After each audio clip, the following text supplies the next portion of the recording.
विद्यार्थी मित्रो, मागील तासाला आपण मूलद्रव्यांच्या माहितीबद्दल माहिती घेतलेली आहे। आता आज आपण इयत्ता 7वी विषय सामान्य विज्ञान घटक 14वा मूलद्रव्ये, संयुगे आणि मिश्रणे यामधील उपघटक मूलद्रव्ये व संज्ञा त्यासोबतच इतर काही शास्त्रज्ञ व त्यांच्या स्वरूपात असणारी माहिती आज आपण या ठिकाणी पाहणार आहोत। तत्पूर्वी आपण ही सर्व माहिती लिहून घ्यायची आहे।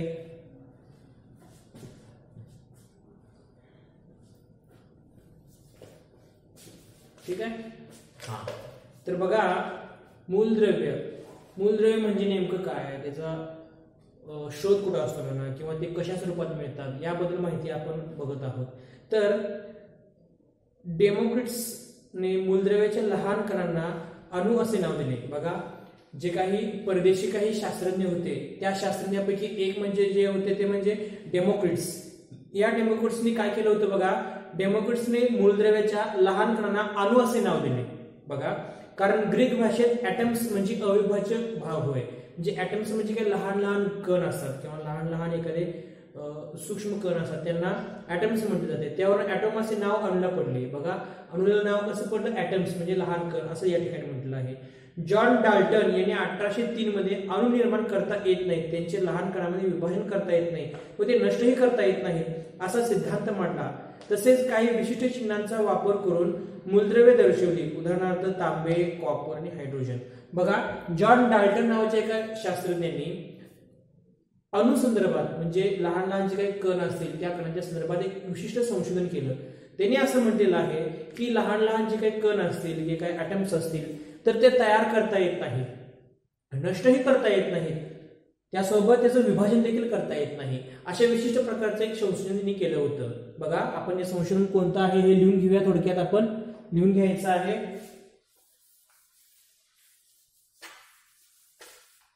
बघा, जॉन डाल्टन यांनी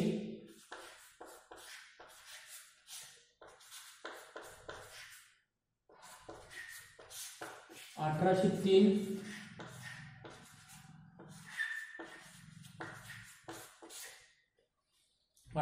मध्ये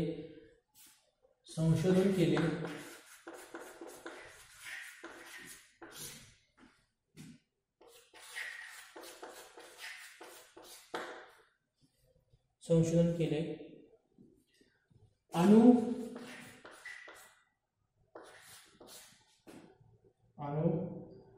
विभाजन करता येत नाही,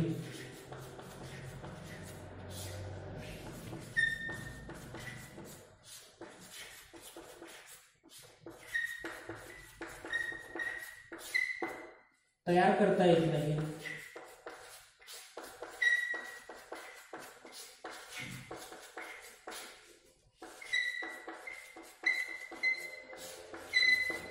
व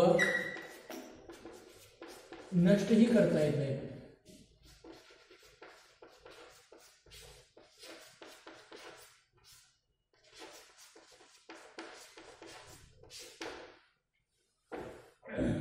बघा, जॉन डाल्टन यांनी 1803 मध्ये संशोधन केले।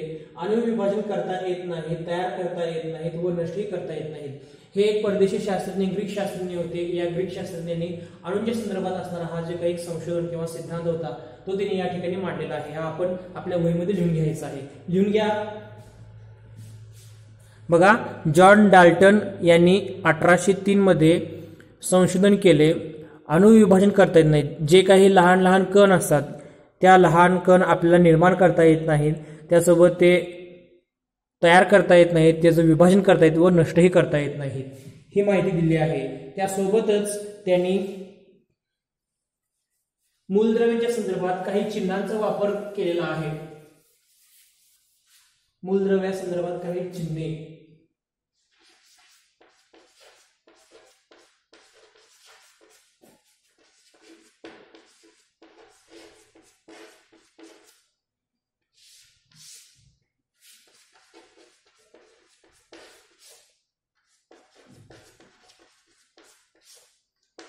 मूलद्रव्या संदर्भात काही चिन्हे दिली आहेत। तांबे,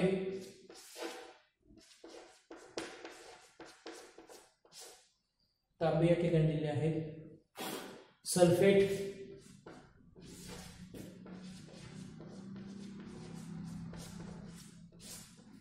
त्यासोबतच हायड्रोजन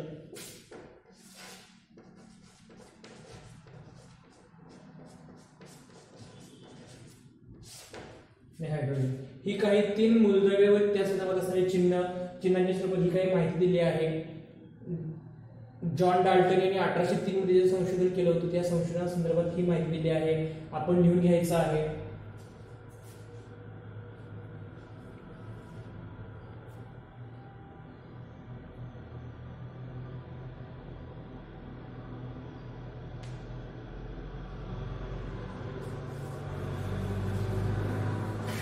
ठीक आहे.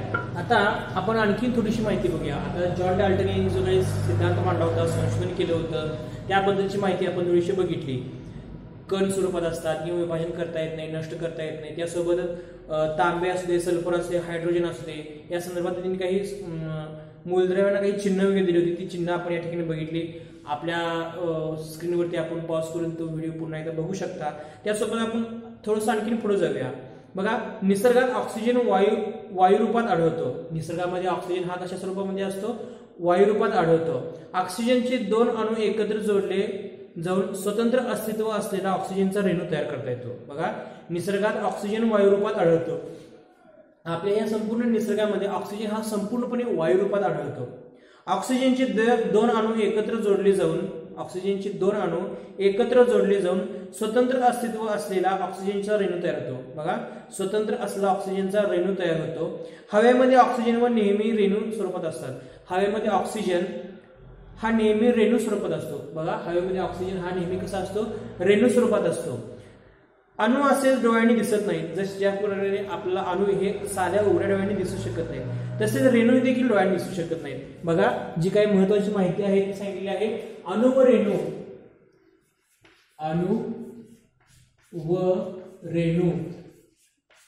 साध्या उघड्या डोळ्यांनी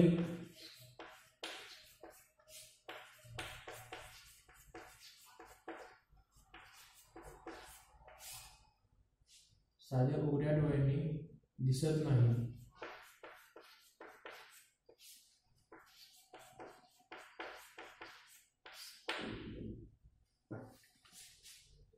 या ठिकाणी बघा, अणू रेणू साध्या डोळ्यांनी दिसत नाहीत. आता आपण आपल्या संपूर्ण शरीराचा समजा बघितलं, पाठ बघितलं, शरीर, आपलं संपूर्ण शरीर या अणू रेणूंनी बनलेलं आहे असं देखील आपण म्हणू शकतो. याच्याबद्दलचे काही वेगवेगळे संशोधन असेल बायोलॉजीच्या संदर्भामध्ये, तर त्याच्यामध्ये तो वेगळा अभ्यास आहे. आपल्याला 12वी नंतर जर समजा तुम्ही गेला तर त्यामुळे त्याबद्दलची माहिती आपल्याला मिळू शकेल. तत्पूर्वी थोडंसं पुढे जाऊया. बघा, दैनंदिन जीवनामध्ये आपण विविध ठिकाणी संक्षिप्त नावांचा वापर करतो. मूलद्रव्ये दर्शवण्यासाठी संक्षिप्त नावे देखील वापरली जातात. आता आपण एखादं जर समजा बाब आपल्याला पटकन जर समजा विचारायचे असेल, बोलायचे असेल, तर आपण काय करतो? शॉर्ट त्याच्यामध्ये संक्षिप्तपणा आणण्याचा प्रयत्न करत असतो. आता बघा, डॉक्टर असेल, डॉक्टरच्या संदर्भामध्ये जर समजा तुम्हाला माहिती दिली तर आपण काय प्रत्येक वेळेला असं डॉक्टर असं लिहितो का? बघा, तुम्हाला एक साधं आपल्या दररोजच्या जीवनाचं उदाहरण सांगतो. डॉक्टर जर असा हा शब्द असेल तर प्रत्येक वेळेला आपण डॉक्टर असं लिहितो का? काय करतो आपण डॉ असं पूर्ण वेळा लिहितो. किंवा जर समजा इंग्लिशमध्ये DOCTOR असेल तर आपण काय करतो? DR असं लिहितो. म्हणजे ह्या नावाचा आपण शॉर्ट फॉर्म करण्याचा प्रयत्न करत असतो. त्याच पद्धतीने मूलद्रव्यांच्या संदर्भामध्ये सुद्धा काय केलेलं आहे? शॉर्ट फॉर्म्स करण्याचा प्रयत्न केलेला आहे. किंवा मूलद्रव्य व संज्ञेच्या सर्वात एक लहान संक्षिप्त नाव देण्याचा प्रयत्न केला आहे. मूलद्रव्यासाठी संज्ञा वापरण्याची पद्धत बल्जेरियस या शास्त्रज्ञांनी सुरू केली. बघा, लिहून घ्यायचं आहे. मूलद्रव्यांच्या संदर्भात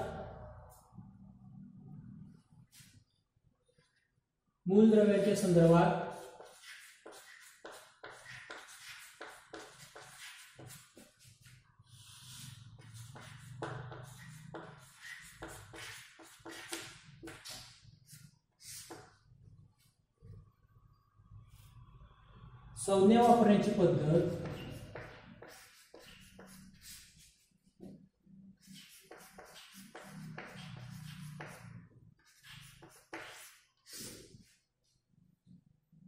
बल्जेरियस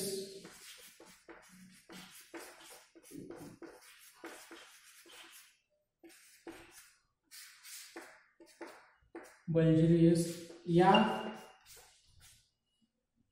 शास्त्रज्ञांनी सुरू केली.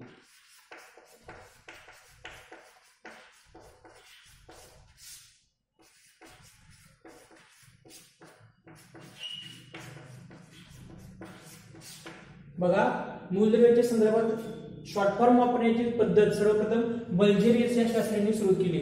आता आपण ही जी काही नावं वगैरे ऐकतो ही विशेषतः युरोपियन म्हणा किंवा परकीय नावं आहेत असं आपल्या याच्यामध्ये अभ्यासाला मिळतं. कारण का त्यांचं संशोधन म्हणा, साहित्य, त्यांचा अभ्यास ह्या वेगवेगळ्या बाबी असतात. त्यामुळं तिकडील देशातील जास्तीत जास्त संशोधक किंवा त्यांची नावं आपल्याला ह्या विज्ञानाच्या संदर्भामध्ये आपला अभ्यासाला येत असतात. ठीक आहे. बल्जेरियस या शास्त्रज्ञांनी सुरुवात केली आहे. म्हणजे काय, जर समजा एखादं मूलद्रव्य असेल तर त्याला शॉर्ट मध्ये कसं नाव घ्यायचं किंवा त्याला शॉर्ट मध्ये कसं संज्ञा द्यायची याच्या संदर्भाचा अभ्यास या बल्जेरियस या शास्त्रज्ञांनी केला आहे. ही बाब आपण लक्षात ठेवायची आहे. बघा, मूलद्रव्यांच्या संज्ञा वापरण्याची पद्धत बल्जेरियस या शास्त्रज्ञांनी सुरू केली. मूलद्रव्यांसाठी वापरण्यात येणारी संज्ञा ही मूलद्रव्यांच्या नावाचा संक्षेप करून बनवलेली असते. प्रत्येक मूलद्रव्याची संज्ञा इंग्रजी मुळाक्षरांचा वापर करून दर्शवतात.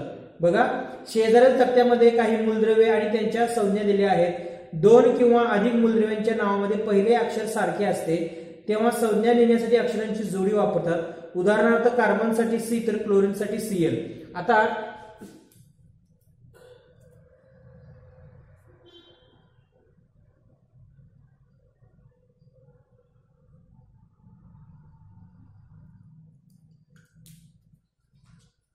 आता या ठिकाणी मी तुम्हाला काही मूलद्रव्य व संज्ञांचा काही चार्ट देत आहे. त्या चार्ट मध्ये तुम्ही संज्ञा मूलद्रव्य नेमक्या कशा स्वरूपामध्ये दिलेली आहे हे आपण बघायचं आहे. थोडक्यात मी देतोय.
बघा, आता आपण या ठिकाणी मूलद्रव्य व त्यांच्या संज्ञांचा स्वरूपात असणारा एक चार्ट दिलेला आहे. हा चार्ट लिहून घ्यायचा प्रथम. याच्यामध्ये आपण बघू शकतोय मूलद्रव्य व मूलद्रव्यांच्या संज्ञाच्या स्वरूपामध्ये एक चार्ट दिलेला आहे. Hydrogen, helium, boron, carbon, nitrogen व ऑक्सिजन हे मूलद्रव्य व मूलद्रव्यांचं जे काही स्पेलिंग स्वरूपात असणारं जे काही नाव आहे ते मूलद्रव्यामध्ये दिलेलं आहे. हे आपण बघून घ्यायचं आहे व्यवस्थित. बघा, hydrogen, helium, boron, carbon, nitrogen व ऑक्सिजन 6 मूलद्रव्ये दिलेली आहेत. आता सगळ्यात प्रथम पहिल्यांदा आपण बघूया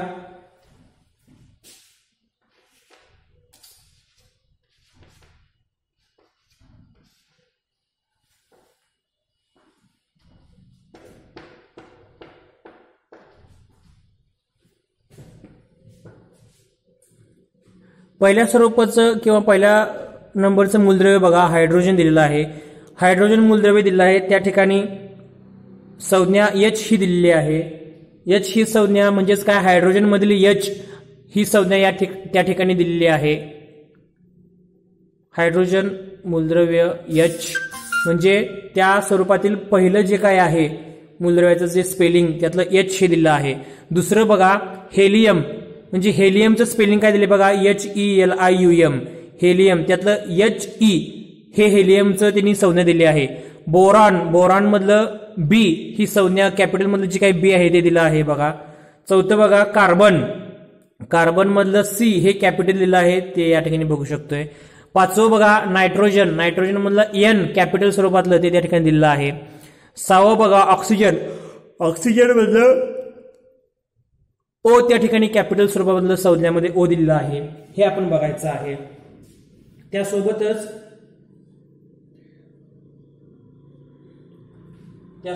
क्लोरीन देतोय,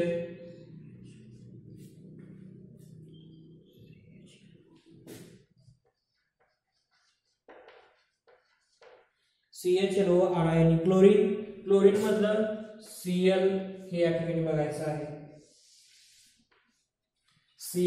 क्लोरीन मधलं Cl या ठिकाणी बघायचं आहे. CH बघणार नाहीये. तिसरं जे अक्षर आहे त्याचा विचार केला जातोय. म्हणजे संज्ञा ठरवत असताना आपण दोन किंवा अधिक मूलद्रव्यांच्या नावामध्ये पहिले अक्षर सारखे असते तेव्हा संज्ञा लिहिण्यासाठी अक्षरांची जोडी वापरतात. उदाहरणार्थ कार्बनसाठी C वापरलाय तर क्लोरीनसाठी Cl म्हणजे तिसरा अक्षर त्यांनी विचारात घेतलं जातंय. अशा स्वरूपाचा अभ्यास असेल किंवा जी काही माहिती विस्तारित असेल, संशोधन असेल तर ते बर्झेलियस नावाच्या एका शास्त्रज्ञाने विशिष्ट प्रकारचा अभ्यास केला आहे हा तक्त्याच्या संदर्भामध्ये आणि त्याच्यामध्ये त्यांनी दिलेला आहे. आपण हा तक्ता लिहून घ्यायचा आहे. त्यासोबतच मी आपला डिस्प्ले समोर हा तक्ता या संबंधी माहिती मी तुम्हाला दाखवत आहे. बघा, पहिलं आहे हायड्रोजन He,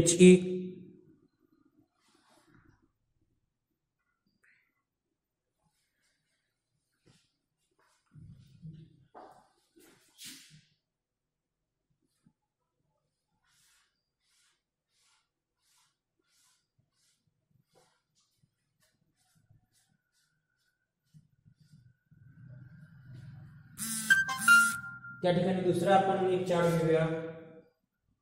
नायट्रोजनचं झालेलं आहे, ऑक्सिजन आहे, फ्लोराईन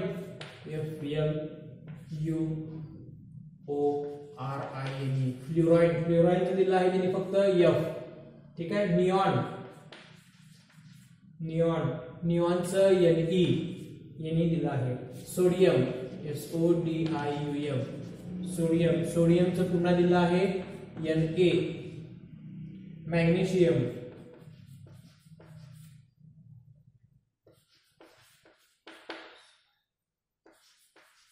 मॅग्नेशियमचं Mg.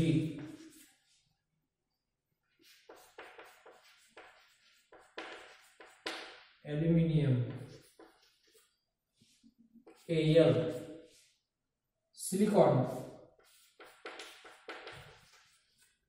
सिलिकॉनचं Si दिलेलं आहे.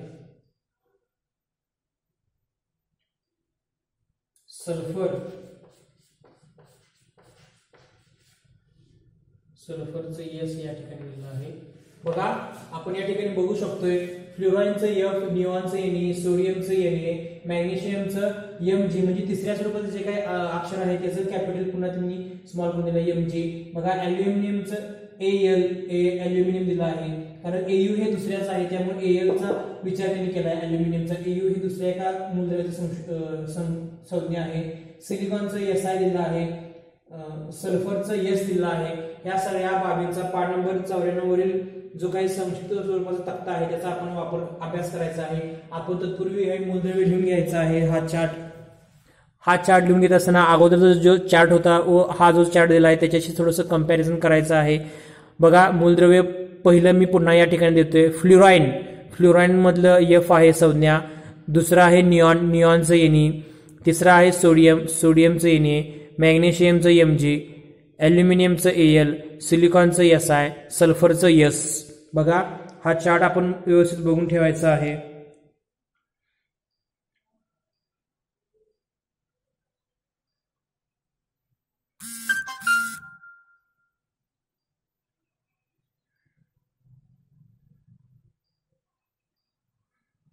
आपण आपल्या इंटरनेट किंवा संदर्भ पुस्तकातून मूलद्रव्याविषयी माहिती मिळवून ती नमुन्याप्रमाणे तयार करू शकता. मूलद्रव्याचे नाव, संज्ञा, मूलद्रव्याचा शोध, त्यांच्या अवस्था कशा स्वरूपात म्हणजे कोणत्या स्वरूपामध्ये तो मूलद्रव्य असणार आहे ते लिहायचं आहे. त्यासोबत वैशिष्ट्यपूर्ण माहिती व उपयोग हे देखील लिहायचं आहे. बघा, लिहून घ्यायचं आहे. यानंतर एक दुसरा भाग या ठिकाणी आपण सुरू करतोय. थोडंसं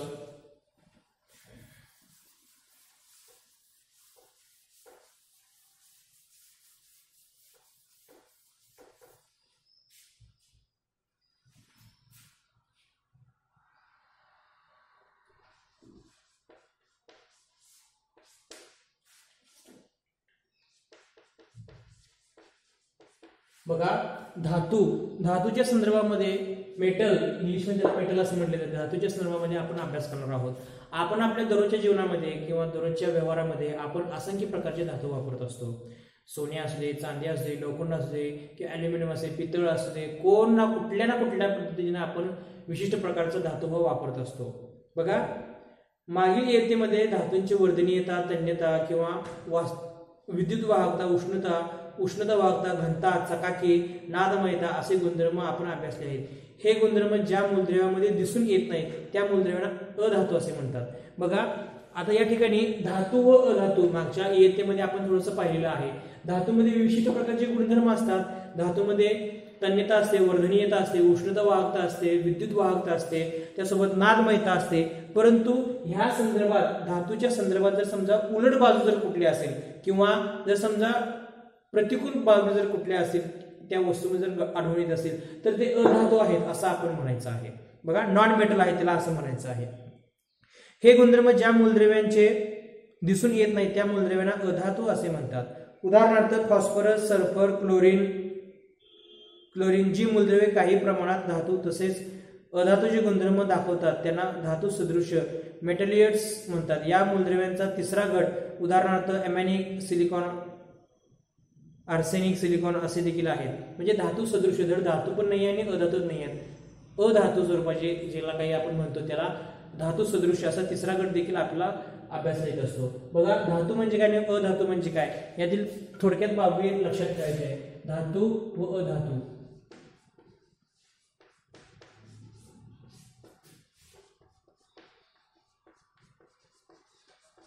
नॉन मेटल.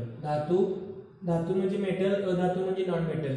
बघा याच्यामध्ये काय सांगितलेलं आहे, अधातूच्या संदर्भामध्ये जे काही धातूमध्ये गुणधर्म असतात, तन्यता, वर्धनीयता, उष्णता, सुवाहकता किंवा चकाकी असेल, ह्या स्वरूपामध्ये अधातूमध्ये हे कुठलेच तुम्हाला आढळून येणार नाहीये. ही बाब आपण लक्षात ठेवायची आहे. धातू व अधातू याला इंग्लिशमध्ये मेटल म्हटलं जाते व याला इंग्लिशमध्ये नॉन मेटल असं म्हटलं जाते. ठीक आहे. आता आपण धातू व अधातू बघितलो. याच्या स्वरूपातच धातू सदृश्य असणारे काही गुणधर्म, धातू सदृश्य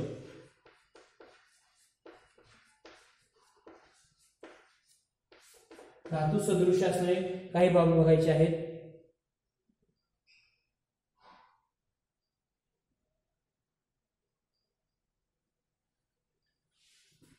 यामध्ये धातू व अधातू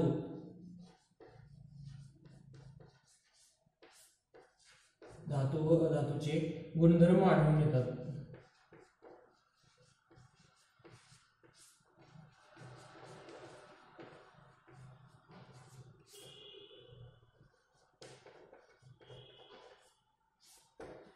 याच्यामध्ये गुणधर्म आढळून येतात. उदाहरणार्थ आर्सेनिक,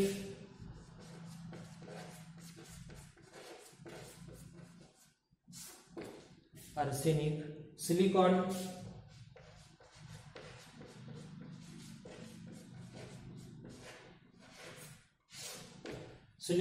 अशा पद्धतीची काही जर समजा धातू सदृश्य स्वरूपामध्ये काही मूलद्रव्ये असेल तर त्यांची सुद्धा माहिती किंवा गुणधर्म याच्यामध्ये दिले आहेत. धातू, अधातू व धातू सदृश्य हे मूलद्रव्ये किंवा ही माहिती आपण थोडीशी बघून घ्यायची आहे.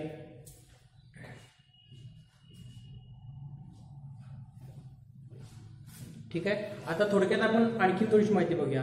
आपल्या घरामध्ये असणाऱ्या विद्युत दिव्यामध्ये जी तार असते त्याला टंगस्टन या मूलद्रव्याची असते. वॉल्फ्राम या शास्त्रज्ञाच्या नावावरून त्याला डब्ल्यू ही संज्ञा देण्यात आली. तसेच चांदी एजी, सोने एयू यांच्या संज्ञा अर्जेंटिनियम, एरियम या लॅटिन नावावरून दिल्या आहेत. मूलद्रव्ये ही स्थायू द्रव वायू अवस्थेत आढळतात. बघा मूलद्रव्ये ही स्थायू द्रव वायूमध्ये आढळतात.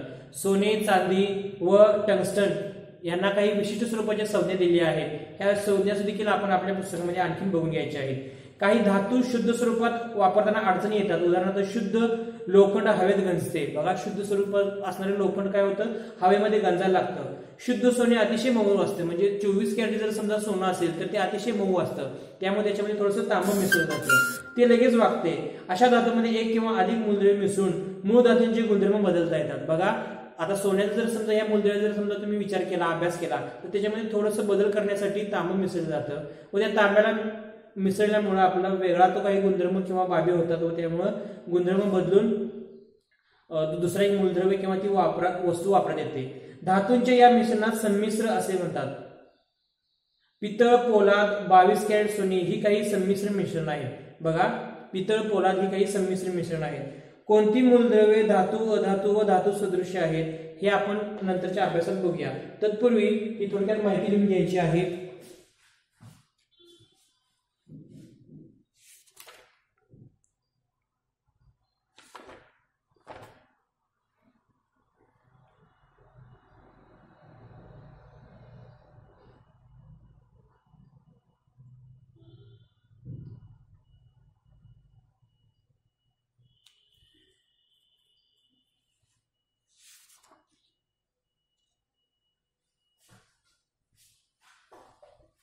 आता या ठिकाणी मी तुम्हाला काही एक स्वाध्याय देत आहे. स्वाध्याय लिहून घ्यायचा आहे. आपण स्वाध्यायाचा प्रश्न देतोय.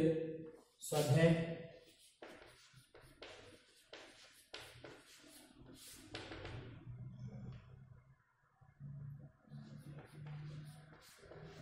पॉइंट नंबर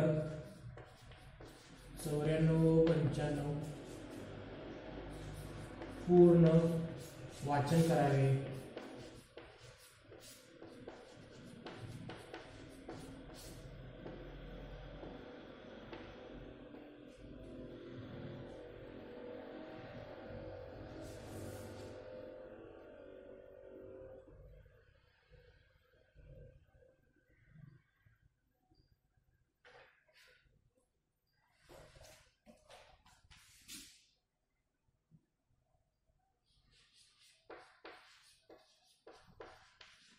मूलद्रव्य व संज्ञा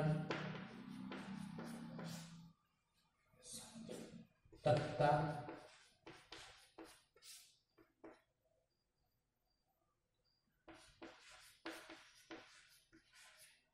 लेखन करावा. लेखन व पाठ करावा.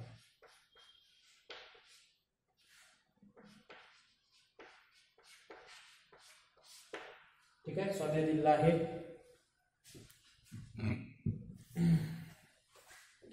याच्यामध्ये मी तुम्हाला सांगितलं अगोदर की धातू म्हणजे काय, अधातू म्हणजे काय.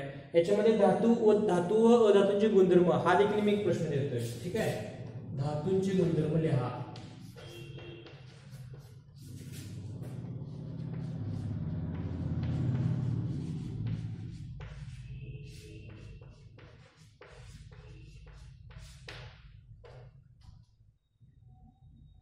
धातू सदृश्य नावे लिहा. इकडे देतोय मी.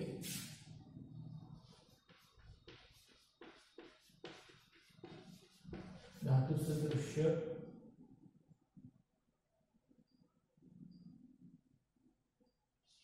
मूलद्रव्ये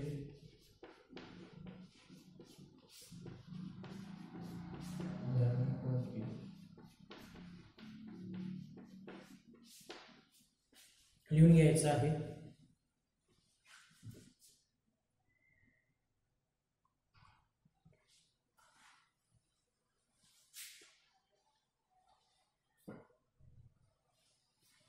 बघा, हे जे काही प्रश्न दिले आहेत हे आपण प्रश्न व्यवस्थित लिहून घ्यायचे आहेत. स्वाध्याय स्वरूपामध्ये येणार आहे. ह्याच्या अगोदर आपण ॲटम्स म्हणजे काय, जॉन डाल्टन या शास्त्रज्ञांनी कोणकोणते शोध लावले, त्यासोबत त्यांनी अणुबद्दल कोणती माहिती सांगितली ही माहिती द्यायची आहे. त्यासोबत आपल्याला जे काही मूलद्रव्य असेल त्या मूलद्रव्याच्या संशोधनासंदर्भात संज्ञा कशी त्यांनी तयार केली होती, कुठल्या शास्त्रज्ञांनी तयार केली होती, बर्झेलियस नावाच्या काही शास्त्रज्ञांनी तयार केली होती, त्यांनी हे देखील नाव आपल्याला लक्षात पाहिजे. त्यासोबतच आपल्याला काही मूलद्रव्य व मूलद्रव्याचे संज्ञा स्वरूपात असणारा जो काही विशिष्ट प्रकारचा तक्ता मी 2 वेळा दिला तो तक्ता देखील आपला पाठ असणे गरजेचं आहे. त्यासोबत धातू म्हणजे काय, अधातू म्हणजे काय, धातूचे गुणधर्म कोणकोणते, अधातूचे गुणधर्म कोणकोणते यांची उदाहरणं जर समजा लिहिला तरी सुद्धा चालू शकेल. त्यासोबत धातू सदृश्य मूलद्रव्ये कोणती आहेत त्यांची उदाहरणं द्यायची आहेत. आपण फळ्यावरती बघू शकता, माहिती घेऊ शकता. या ठिकाणी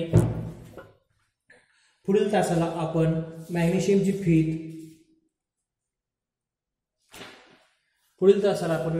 फीत व मॅग्नेशियमचे फ्रीज झाल्यानंतर कोणकोणते गुणधर्म किंवा माहिती मिळते या संदर्भात आपण माहिती पाहणार आहोत. ठीक आहे, धन्यवाद.